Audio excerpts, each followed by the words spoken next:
Hi friends, welcome to MS chemistry. तो अभी हम देखेंगे SN2 रिएक्शन। इसके पहले हमने SN1 रिएक्शन का जो भी बेसिक पार्ट था उसे कंप्लीट कर दिया है। अगर आपने वीडियो को देखा नहीं है तो आप चैनल पे जाके देख सकते हो। तो चलो स्टार्ट करते हैं आज का वीडियो, जिसमें हम डिस्कस करने वाले हैं SN2 रिएक्शन। अब देखो, SN2 रिएक्शन भी आपकी न्यूक्लियोफिलिक सब्स्टिट्यूशन रिएक्शन ही है। तो देखो, इसके पहले आपने देखा हुआ है कि SN1 रिएक्शन क्या होती है। ठीक है, SN1 रिएक्शन क्या होती है। अभी हम देखने वाले SN2 रिएक्शन। अब इन दोनों रिएक्शन में बेसिक डिफरेंस क्या है, यहाँ पे देख सकते हो आप। SN2 रिएक्शन क्या होती है आपकी न्यूक्लियोफिलिक सब्स्टिट्यूशन बायमॉलिक्यूलर। ठीक है, तो ये क्या आपकी SN2 रिएक्शन। अब देखो, यहाँ पे है बायमॉलिक्यूलर। इसका मीनिंग क्या होता है, इस रिएक्शन की ऑर्डर कितनी है, 2। ठीक है, तो ये भी आपकी न्यूक्लियोफिलिक सब्स्टिट्यूशन रिएक्शन ही है और इसकी ऑर्डर है 2। अगर आप बात करोगे SN1 रिएक्शन की, तो इसकी ऑर्डर कितनी होती है, इसकी ऑर्डर होती है 1। ठीक है, इसे हम बोलते हैं SN1 रिएक्शन। और SN2 रिएक्शन में ऑर्डर 2 होती है, इसलिए हम बोलते हैं SN2 रिएक्शन। ठीक है, तो ये हो गया इसका बेसिक डिफरेंस। अब देखते हैं कि SN2 रिएक्शन जो होती है वहां पे रिएक्शन मैकेनिज्म किस टाइप का होगा। ओके, तो देखो यहाँ पे एक अल्किल हैलाइड दिया हुआ है, तो ये क्या है आपका simple alkyl halide, methyl halide है। ठीक है, एक्स कुछ भी हो सकता है, क्लोरीन, ब्रोमीन, आयोडीन हो सकता है। ठीक है, तो देखो यहाँ पे क्या होगा, न्यूक्लियोफाइल की प्रेजेंस में रिएक्शन होगी। अब न्यूक्लियोफाइल क्या करेगा, न्यूक्लियोफाइल अटैक करेगा इस पे। कहां पे अटैक करेगा, तो देखो यहाँ पे ये क्या है, कार्बन और एक्स के बीच में सिग्मा बॉन्डिंग बॉन्ड बना हुआ है, तो यहाँ पे सिग्मा बॉन्डिंग ऑर्बिटल होगा। और यहाँ पे नीचे की तरफ इसका सिग्मा एंटी बॉन्डिंग ऑर्बिटल होगा। ये है इसका सिग्मा बॉन्डिंग ऑर्बिटल और यहाँ पे होगा इसका सिग्मा एंटी बॉन्डिंग ऑर्बिटल। अब न्यूक्लियोफाइल क्या करेगा, इसके पास इलेक्ट्रॉन डेंसिटी है, इलेक्ट्रॉन को डोनेट करेगा। न्यूक्लियोफाइल का काम यही तो होता है। तो ये देखो, यहां से इलेक्ट्रॉन जाके इसके एंटी बॉन्डिंग ऑर्बिटल में छोड़ेगा। अब जब ये एंटी बॉन्डिंग ऑर्बिटल में इलेक्ट्रॉन को छोड़ेगा तब ये वाला बॉन्ड ब्रेक होगा। ठीक है, तो देखो यहाँ पे एक इंटरमीडिएट स्टेप बनेगी, जिसमें क्या होगा, ये जो न्यूक्लियोफाइल है इसे पार्शियली अटैच होगा। यहाँ पे जो बॉन्ड ब्रेक होने वाला है वो पार्शियली ब्रेक होगा। तो ये है SN2 रिएक्शन की इंटरमीडिएट स्टेप। तो ये बन जाएगा यहाँ पे इंटरमीडिएट। अब आपको पता है जो भी SN2 रिएक्शन होती है वो कौन सा मैकेनिज्म फॉलो करती है, कंसर्टेड।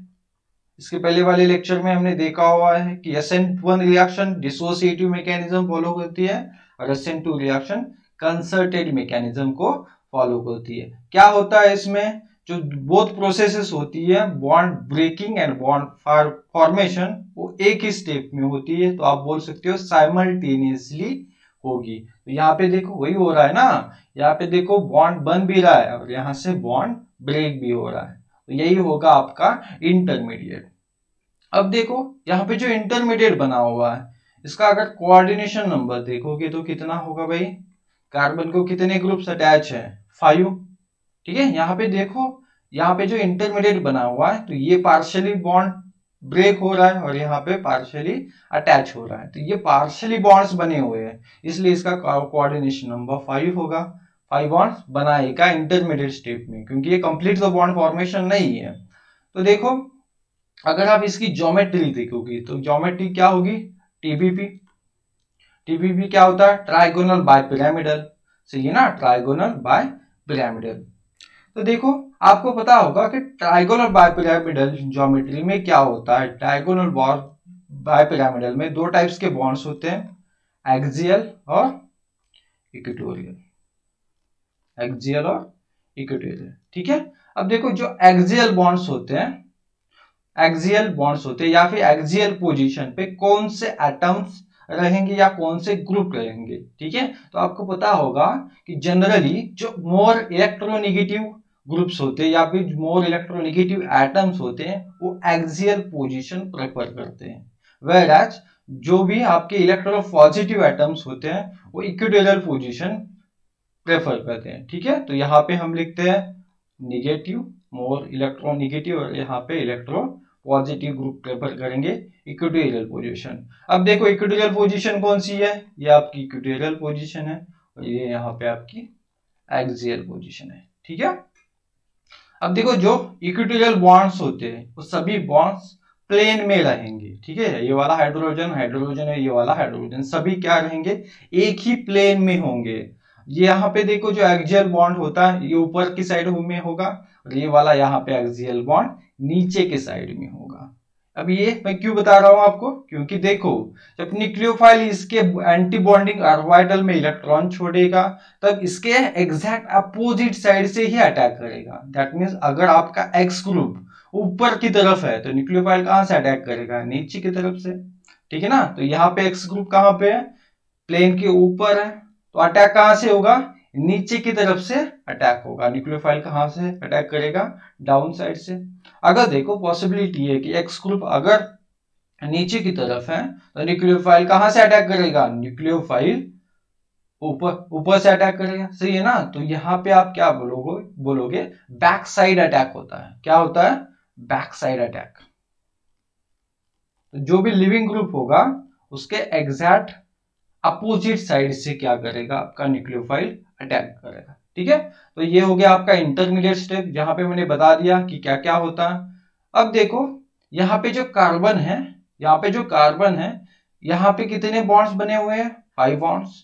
यहाँ पे पार्शियल बॉन्ड फॉर्मेशन हो रहा है, पार्शियल बॉन्ड ब्रेकिंग हो रही है। तो यहाँ पे जो इलेक्ट्रॉन डेंसिटी है वो इलेक्ट्रॉन डेंसिटी भी ज्यादा होगी। सही है ना, क्योंकि बहुत ज्यादा इलेक्ट्रॉन्स है इसके पास। ठीक है, तो यहाँ पे इलेक्ट्रॉन डेंसिटी भी ज्यादा है। अगर बहुत ज्यादा इलेक्ट्रॉन डेंसिटी हो जाती है तो ये इंटरमीडिएट क्या होगा, मोर रिएक्टिव हो जाएगा, अनस्टेबल हो जाएगा। ठीक है, तो देखो जो भी इस वाले कार्बन पे ऐसे ग्रुप्स रहेंगे जो इलेक्ट्रॉन विड्रॉ कर सकते हैं, यहाँ पे जो कार्बन के पास इलेक्ट्रॉन डेंसिटी है वो अगर विड्रॉ कर सकते हैं, ठीक है, तो रिएक्शन का रेट क्या होगा, ज्यादा होगा। इसलिए हम जनरली SN2 रिएक्शन में देखते हैं primary substrate fast reaction show करता है, उसके बाद सेकेंडरी, सबसे लास्ट में टर्शियरी। टर्शियरी में क्या होता है, यहाँ पे CH3 आएगा, CH3 आएगा, CH3 आएगा। ठीक है ना, तो इलेक्ट्रॉन ज्यादा डेंसिटी और ये CH3 क्या करेगा, इलेक्ट्रॉन प्रोवाइड करेगा कार्बन को। ठीक है, बाय यूजिंग इंडक्टिव इफेक्ट। तो यहाँ पे और ज्यादा इलेक्ट्रॉन डेंसिटी होगी, और ज्यादा इलेक्ट्रॉन डेंसिटी होगी तो क्या होगा, ये अनस्टेबल हो जाएगा। ठीक है, और रेट ऑफ रिएक्शन कम हो जाएगा। ठीक है, तो समझ गया। तो यहाँ पे ऑलरेडी इलेक्ट्रॉन डेंसिटी ज्यादा है, हमें क्या करना है, उस इलेक्ट्रॉन डेंसिटी को कम करना। अगर इलेक्ट्रॉन डेंसिटी कम होगी तो एनर्जी कम होगी, अगर एनर्जी कम होगी तो स्टेबिलिटी ज्यादा होगी, रेट रिएक्शन का रेट क्या होगा, ज्यादा होगा।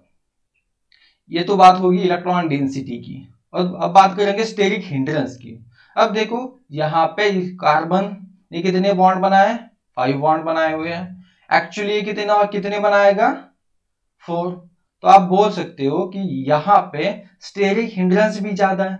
सही है ना, एक्चुअली में ये जो कार्बन एटम है इसके सराउंडिंग्स में स्टेरिक हिंड्रेंस भी ज्यादा है। तो जो भी यहाँ पे न्यूक्लियोफाइल अटैक करेगा वो स्मॉल होगा। ठीक है, स्मॉल होगा। या फिर आप बोल सकते हो जो यहाँ पे जो सब्स्टिट्यूएंट है कार्बन को अटैच जो भी सब्स्टिट्यूएंट्स है वो क्या होंगे, स्टेरिकली स्मॉल होंगे। क्योंकि अगर बल्कि ग्रुप्स हो गए तो क्या होगा, आपका स्टेरिक हिंड्रेंस ज्यादा होगा। इसीलिए generally primary substrate fast reaction show करेगा, उसके बाद सेकेंडरी और सबसे लास्ट में टर्शियरी। तो देखो इंटरमीडिएट से आपका प्रोडक्ट बन जाएगा। यहाँ पे ये कंप्लीट बॉन्ड फॉर्मेशन होगा और ये बॉन्ड ब्रेक होगा और आपका प्रोडक्ट मिलेगा। अब यहाँ पे आपको प्रोडक्ट क्या मिलेगा, with inversion stereochemistry. Okay, inversion product मिलेगा। क्यों इन्वर्जन मिलेगा, क्योंकि देखो आपने यहाँ पे देखा हुआ है कि न्यूक्लियोफाइल कहां से अटैक करा, बैक साइड अटैक। तो जहां पे यह ग्रुप था उसके एग्जैक्ट अपोजिट साइड में क्या है, न्यूक्लियोफाइल आएगा। ठीक है, तो सपोज करो यहाँ पे अगर आपकी स्टीरियोकेमिस्ट्री R है तो यहाँ पे कौन सी आ जाएगी, यस आ जाएगी। ठीक है, तो यहाँ पे स्टीरियोकेमिस्ट्री चेंज हो जाएगी। ठीक है, तो that means inversion of stereochemistry वाला प्रोडक्ट आपको मिलेगा। ठीक है, तो यहाँ पे हमने बात की इस वाले रिएक्शन मैकेनिज्म की। अब बात करते हैं, अब देखो यहाँ पे कितने स्टेप्स हैं, एक ही स्टेप में रिएक्शन हो रही है ना, क्योंकि ये तो इंटरमीडिएट है, partially bond formation bond breaking हो रहा है, तो यहाँ पे एक ही स्टेप में रिएक्शन होगी। और जहाँ पे फर्स्ट जो स्टेप होती है वो आपकी होती है स्लो स्टेप, जहां पे क्या हो रहा है, न्यूक्लियोफाइल भी अटैक कर रहा है और लिविंग ग्रुप भी चला जा रहा है। तो इसकी जो फर्स्ट स्टेप होती है वही होती है रेट डिटरमाइनिंग स्टेप। ठीक है, तो देखो यहाँ पे आपकी क्या है, फर्स्ट स्टेप ही क्या है आपकी रेट डिटरमाइनिंग स्टेप है। ठीक है, तो आरडीएस क्या है आपकी फर्स्ट स्टेप।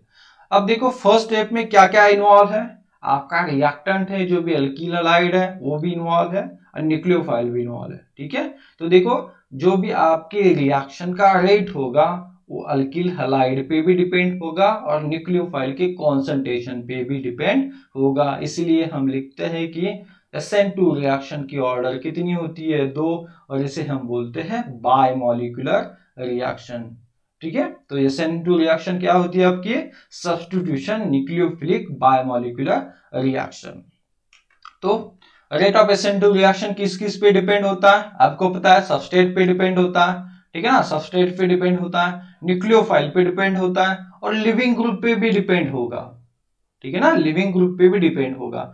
अब लिविंग ग्रुप पे भी क्यों डिपेंड होगा, क्योंकि देखो उसी स्टेप में क्या हो रहा है, न्यूक्लियोफाइल अटैक कर रहा है और लिविंग ग्रुप भी निकल जा रहा है। ठीक है ना, तो जितना अच्छा लिविंग ग्रुप होगा, जितना बेटर लिविंग ग्रुप होगा, उतनी ही आपके रिएक्शन की रेट ऑफ रिएक्शन, आपके रिएक्शन का रेट ऑफ रिएक्शन क्या होगा, ज्यादा होगा। अगर आप हलाइड्स की बात करते हो, अगर आप हलाइड्स की बात करते हो I- Br- और Cl-, तो यहाँ पे आयोडीन बेटर लिविंग ग्रुप होता है ब्रोमीन से ज्यादा, और सबसे कम लिविंग एबिलिटी होती है क्लोरीन की। तो ये है आपकी लिविंग ग्रुप एबिलिटी, आयोडीन क्या होगा आपका बेटर लिविंग ग्रुप। तो इस केस में रिएक्शन का रेट सबसे ज्यादा होगा।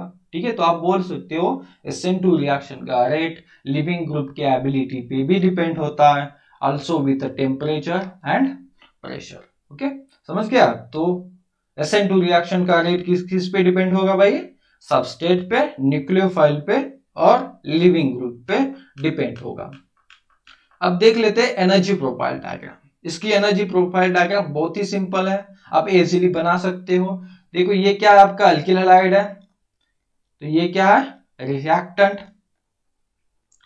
क्या होगा मैकेनिज्म, क्या होगा न्यूक्लियोफाइल अटैक करेगा और सेम स्टेप में लिविंग ग्रुप भी चला जाएगा। तो यहाँ पे इंटरमीडिएट स्टेप बनेगी। ठीक है, ट्रांजिशन स्टेट बनेगी। ओके, अब देखो यहाँ पे जो ट्रांजिशन स्टेट बन रही है, यहाँ पे जो ट्रांजिशन स्टेट बनेगी वहां पे न्यूक्लियोफाइल पार्शियली अटैच होगा और एक्स ग्रुप भी पार्शियली अटैच होगा। ठीक है, और उसके बाद आपका प्रोडक्ट फॉर्मेशन होगा with inversion stereochemistry, inversion stereochemistry का प्रोडक्ट मिलेगा। अब रिएक्टेंट की एनर्जी यहाँ पे है। अब देखो जो ट्रांजिशन स्टेट बनी हुई है उसकी एनर्जी ज्यादा होगी, क्योंकि यहाँ पे बॉन्ड फॉर्मेशन भी हो रहा है और बॉन्ड ब्रेकिंग भी हो रही है। तो बोथ प्रोसेस एक ही स्टेप में हो रही है, तो इसकी एनर्जी ज्यादा होगी। ठीक है, हाईएस्ट एनर्जी होगी। उसके बाद जब कंप्लीट बॉन्ड फॉर्मेशन होगा, आपका न्यूक्लियोफाइल बॉन्ड फॉर्मेशन करेगा, वहां पे प्रोडक्ट बनेगा और प्रोडक्ट की एनर्जी रिएक्टेंट की कंपैरिजन में, देखो रिएक्टेंट से कम है ना ये एनर्जी। ओके, तो प्रोडक्ट की एनर्जी क्या होगी, रिएक्टेंट से कम होगी। अगर प्रोडक्ट की एनर्जी रिएक्टेंट से कम नहीं होगी तो रिवर्स में रिएक्शन चली जाएगी। ठीक है, तो यहाँ पे एनर्जी प्रोफाइल डायग्राम है, आप इजीली इसे अंडरस्टैंड कर सकते हो। अभी देखो मैंने आपको बताया था कि यहाँ पे जो कार्बन होता है उसके पास बहुत ज्यादा इलेक्ट्रॉन डेंसिटी होती है, क्योंकि यहाँ पे न्यूक्लियोफाइल भी है। यहाँ पे देखो यहाँ पे भी निगेटिव चार्ज, इस पे भी निगेटिव चार्ज, तो यहाँ पे अभी इस वाले स्ट्रक्चर में यहाँ पे बहुत सारी इलेक्ट्रॉन डेंसिटी है। ठीक है ना, तो जो भी यहाँ पे एटम या फिर जो भी ग्रुप यहाँ पे अटैच होगा वो अगर इलेक्ट्रॉन विड्रॉइंग नेचर का हो, अगर इलेक्ट्रॉन विड्रॉइंग नेचर का हो तो रिएक्शन का रेट क्या होगा, ज्यादा होगा। क्योंकि इलेक्ट्रॉन विड्रॉइंग ग्रुप क्या करेगा, यहां से इलेक्ट्रॉन को विड्रॉ करेगा। विड्रॉ करने से क्या होगा, इलेक्ट्रॉन डेंसिटी कम हो जाएगी कार्बन के पास की और एनर्जी कम होगी और स्टेबिलिटी बढ़ेगी, ठीक है ना, स्टेबिलिटी बढ़ेगी और रिएक्शन का रेट भी इंक्रीज होगा। पर अगर यहाँ पे डोनेटिंग ग्रुप हो, अगर यहाँ पे हाइड्रोजन की जगह कोई डोनेटिंग ग्रुप हो, तो डोनेटिंग ग्रुप क्या करता है, प्लस इफेक्ट से इलेक्ट्रॉन को डोनेट करता है। डोनेट इलेक्ट्रॉन करने से कार्बन के पास और ज्यादा इलेक्ट्रॉन डेंसिटी हो जाएगी। इलेक्ट्रॉन डेंसिटी ज्यादा होगी तो एनर्जी ज्यादा होगी, अगर एनर्जी ज्यादा होगी तो अनस्टेबिलिटी ज्यादा होगी और रेट ऑफ रिएक्शन कम होगा। समझ गया? तो ये है आपकी एनर्जी प्रोफाइल डायग्राम। अब इसी बात को हम समझ लेते हैं कि इलेक्ट्रॉन डेंसिटी किस तरह से क्या करती है, आपके रिएक्शन के रेट पे इफेक्ट करती है। अब देखो यहाँ पे एक सब्स्टिट्यूएंट है, न्यूक्लियोफाइल अटैक कर रहा है। ओके, ये एक सब्स्टिट्यूएंट है, न्यूक्लियोफाइल अटैक कर रहा है। ठीक है, अब देखो यहाँ पे कौन सी रिएक्शन हो रही है, आपकी SN2 रिएक्शन हो रही है। ठीक है, तो देखो आप यहाँ पे SN1 रिएक्शन भी तो करवा सकते हैं। कैसी होगी भाई की SN1 रिएक्शन, यहाँ पे कार्बोकैटायन बनेगा। सही है, क्योंकि SN1 रिएक्शन में क्या होता है, SN1 रिएक्शन में क्या होता है, कार्बोकैटायन फॉर्मेशन होता है। अब देखो ये जो कार्बोकैटायन होगा, इससे इस वाले कार्बोकैटायन को ये वाला NO2 ग्रुप क्या करेगा, डिस्टेबलाइज करेगा, क्योंकि कार्बोकैटायन के पास ऑलरेडी इलेक्ट्रॉन डेंसिटी कम है। ये NO2 ग्रुप क्या करेगा, इससे इलेक्ट्रॉन को खींचेगा। अब ये वाली बेंजीन रिंग इससे इलेक्ट्रॉन को खींचेगी, तो क्या होगा, ओवरऑल यहाँ पे जो इलेक्ट्रॉन डेंसिटी है वो और कम हो जाएगी। अगर यहाँ पे इलेक्ट्रॉन डेंसिटी कम हो जाती है तो अनस्टेबल बनेगा। और आपको पता है SN1 रिएक्शन का रेट किस पे डिपेंड होता है कार्बोकैटायन के स्टेबिलिटी पे डिपेंड होता है। अगर कार्बोकैटायन स्टेबल ही नहीं है तो ये वाली रिएक्शन यहाँ पे पॉसिबल नहीं होगी। तो देखो SN1 तो रिएक्शन पॉसिबल नहीं है। ठीक है, क्यों नहीं है मैंने बता दिया, क्योंकि यहाँ पे कार्बोकैटायन स्टेबल नहीं है। कार्बोकैटायन क्यों स्टेबल नहीं है, क्योंकि इसे कौन सा ग्रुप अटैच है, इलेक्ट्रॉन विड्रॉइंग ग्रुप अटैच है। अब देखो SN2 रिएक्शन देखते हैं। SN2 रिएक्शन में क्या होता है, न्यूक्लियोफाइल भी एक उसी स्टेप में अटैक करेगा और लिविंग ग्रुप भी उसी स्टेप में चला जाएगा। तो यहाँ पे होता क्या है, आपने देखो यहाँ पे देखा हुआ है कि यहाँ पे इलेक्ट्रॉन डेंसिटी ज्यादा होती है। जब आपकी ट्रांजिशन स्टेट बनती है वहां पे इलेक्ट्रॉन डेंसिटी क्या होती है, ज्यादा होती है। अगर यहाँ पे इलेक्ट्रॉन डेंसिटी ज्यादा है तो हमें क्या करना है, इस इलेक्ट्रॉन डेंसिटी को कम करना है। अगर इलेक्ट्रॉन डेंसिटी कम हो गई तो रिएक्शन का रेट ज्यादा होगा। ठीक है, अगर इलेक्ट्रॉन डेंसिटी बढ़ गई तो रिएक्शन का रेट कम होगा।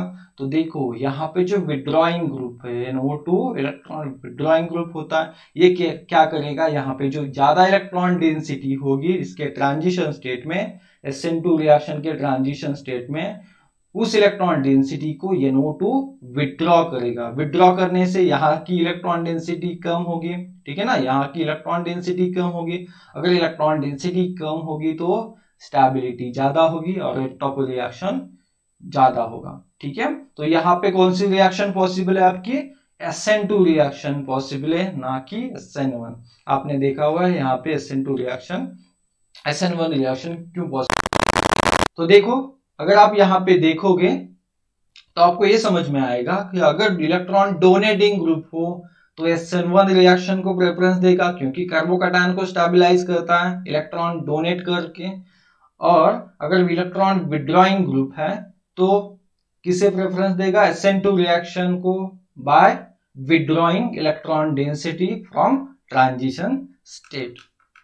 तो देखो यहाँ पे ये भी रिएक्शन है। अब देखो यहाँ पे कौन सी रिएक्शन होगी, अब दोनों पॉसिबिलिटीज है आपके पास, SN2 रिएक्शन भी हो सकती है, SN1 भी रिएक्शन भी हो सकती है। आप देख सकते हो यहाँ पे कौन सा ग्रुप है, यहाँ पे कौन सा ग्रुप है, इलेक्ट्रॉन डोनेटिंग है ना, ये OMe methoxy group is a donating group. तो डोनेटिंग ग्रुप क्या करेगा, इलेक्ट्रॉन डेंसिटी को बढ़ाएगा। इलेक्ट्रॉन डेंसिटी कहाँ पे बढ़नी चाहिए, इलेक्ट्रॉन डेंसिटी SN1 रिएक्शन में बढ़नी चाहिए, क्योंकि वहां पे कार्बोकैटायन बनता है। तो कार्बोकैटायन को जितनी ज्यादा इलेक्ट्रॉन डेंसिटी मिलेगी उतना वो ज्यादा स्टेबल होगा। तो यहाँ पे देखो कौन सी रिएक्शन फॉलो करेगा, SN1 रिएक्शन को फॉलो करेगा। ठीक है, तो यहाँ पे SN2 रिएक्शन नहीं होगी। तो आप इन शॉर्ट बता सकते हो SN2 अगर रिएक्शन फॉलो करनी है तो विड्रॉइंग ग्रुप चाहिए आपके पास, और SN1 के लिए डोनेटिंग। और एक बात आपको बता, यहाँ पे प्राइमरी का रेट ज्यादा होता है, उसके बाद सेकेंडरी, उसके बाद टर्शियरी। यहाँ पे टर्शियरी, सेकेंडरी, प्राइमरी, ठीक है ना, क्योंकि यहाँ पे देखो टर्शियरी ग्रुप ज्यादा इलेक्ट्रॉन डोनेटिंग होता है ना, क्योंकि यहाँ पे ज्यादा कार्बन अटैच होते हैं, तो यहाँ पे इलेक्ट्रॉन डेंसिटी बढ़ाएंगे। अगर डोनेटिंग पावर ज्यादा है तो SN1 रिएक्शन को फॉलो करेगा। उसी के साथ आपको स्टेरिक हिंडरेंस भी पता है, ठीक है ना, क्योंकि यहाँ पे अगर टर्शियरी हो गया तो स्टेरिक हिंडरेंस ज्यादा होगा। ट्रांजिशन स्टेट में ऑलरेडी कोऑर्डिनेशन नंबर 5 है, और ज्यादा इलेक्ट्रॉन डेंसिटी बढ़े, और ज्यादा स्टेरिक हिंडरेंस बढ़ेगा, और न्यूक्लियोफाइल अटैक ही नहीं कर पाएगा, ठीक है। अगर न्यूक्लियोफाइल अटैक नहीं करेगा तो रिएक्शन ही पॉसिबल नहीं होगी। तो इस तरह से हमने SN2 रिएक्शन को भी समझ लिया है। अब देखो बाकी जो भी फैक्टर्स रहेंगे, स्ट्रक्चर के रिलेटेड, सॉल्वेंट के रिलेटेड, न्यूक्लियोफाइल के रिलेटेड, और लिविंग ग्रुप के रिलेटेड, उसे हम अगले वाले लेक्चर में देखने वाले हैं, ठीक है। होप आपको अच्छा लगा होगा ये वीडियो। तो हम यहीं पे रुकते हैं। वीडियो को लाइक करना और आपके फ्रेंड के साथ शेयर भी कर देना। Thank you.